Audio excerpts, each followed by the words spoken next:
अस्सलाम वालेकुम मेरे बाशुर दोस्तों। आज सुप्रीम कोर्ट ने 25 मई का जो उनकी थी, जो उन्होंने कहा था, हदायत दी थी, उसके बाद क्या हुआ और उस सब के ऊपर तहरीरी फैसला दिया 14 सफ़हात का, जिसमें सबसे दिलचस्प जो नोट था वो जस्टिस याहिया साहब का था। वो भी आपके सामने रखूँगा, लेकिन अक्सरीती फैसला क्या था इस पर बात करते हैं आज की वीडियो में। और आप मेरी जो वीडियोस हैं वो आप मेरे यूट्यूब चैनल और मेरे फेसबुक पेज पर देख सकते हैं। जो सुप्रीम कोर्ट ने 25 मई को अलाउ ये किया था कि आप इनको आने दें और ये जो अपना एहतजाज करना चाहते हैं वो करें, और ये आईनी हक है इनका, उनको आने भी दिया गया। उससे पहले आपको पता है कि लाहौर में क्या हुआ, वो सारी सूरत रिपीट करने की ज़रूरत नहीं है कि कैसे कैसे रुका गया, क्या क्या हुआ, किसी की गाड़ी के शीशे टूटे, किसी का कुछ हुआ। अच्छा, इसी वीडियो में मैं आपको एक और अपडेट दूंगा कि राना सनाउल्लाह साहब मुश्किल में फंस गए हैं, वो भी हम इसी वीडियो में रखेंगे। सबसे पहले मैं पाकिस्तान तहरीक इंसाफ की जो गिरफ्तारियों और रास्तों के बंदिश के केस में सुप्रीम कोर्ट ने जो इस्लामाबाद बार की दरख्वास्त थी वो निपटा दी है, और उसमें 14 सफ़हात पे जो ये फैसला है उसमें इख्तलाफी नोट है याहिया अफरीदी साहब का। और याहिया अफरीदी साहब वो क्या वर्ड लिखते हैं, जो कि ये मैं मफहूम नहीं बता सकता, आपको एग्जैक्टली वर्ड बताऊंगा कि उन्होंने अपने इख्तलाफी नोट में कहा कि इमरान खान ने अपने कारकुनान को डी चौक पहुंचने का कहा।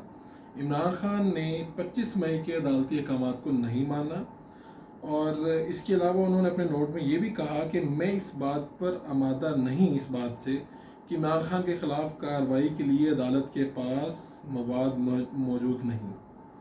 अच्छा, इसी तरह जो ये तहरीरी फैसला है ये चीफ जस्टिस साहब ने, उमर अता बंदाल साहब ने तहरीर किया 14 सफ़हात पे, और इसमें इख्तलाफी नोट जैसे याहिया का था, लेकिन जो अक्सरीती फैसला था उसमें मुख्तलिफ सवालात उठाए गए। अदालत ने DGSI, DGIB, सेक्रेटरी दाखिला, IG और चीफ कमिश्नर इस्लामाबाद से भी जवाब तलब किया। और जो इसमें सवालात थे उसमें ये थे कितने मुजाहिरीन रेड जोन में दाखिल हुए, सिक्योरिटी के क्या इंतजाम थे, कितने ज़ख्मी हैं, कितने लोग हॉस्पिटल में हैं, ये सारे सवालात की। और ये भी कहा गया कि अदालत की कार्रवाई का मकसद दोनों फ्रीकैन के दरमियान हम आहंगी पैदा करना था।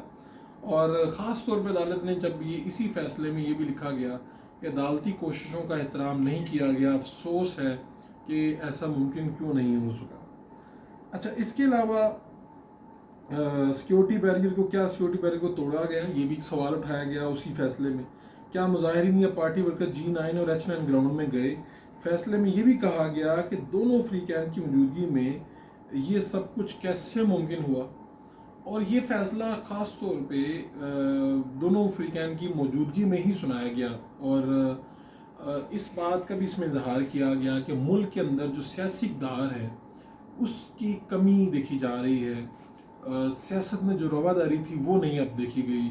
और ये सबका जो है फ़र्ज़ है कि वो जो सियासी जमातें हैं उनका फ़र्ज़ है कि उनके इक़दाम से कभी भी अवामी हकूक़ को और अवामी अमलाक को नुकसान ना पहुँचे।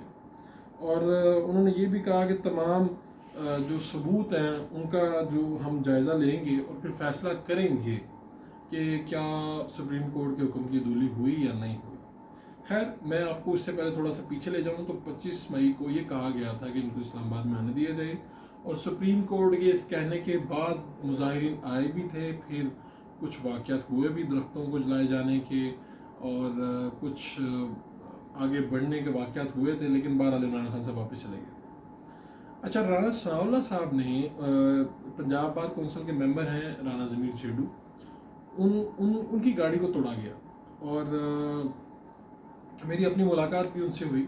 उन्होंने कहा कि भी इसके ऊपर जो ये सारे मामलात हैं ये राना सनाउल्लाह साहब करवा रहे हैं, और राना सनाउल्लाह साहब के ख़िलाफ़ वो चले गए कोर्ट में।